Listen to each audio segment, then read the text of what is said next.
হবে নাকি?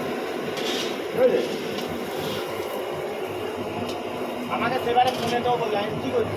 আমি আর দাদা যাবো হয়ে যাবো বলছে কাঠটা লোকের রান্না বললে সাতটার রান্না শুনতে লাগে, ঠিক আছে?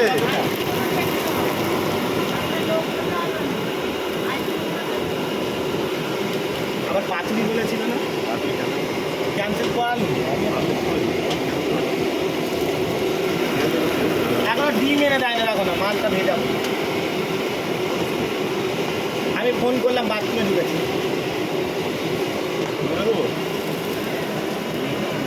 ডিম আর বাটার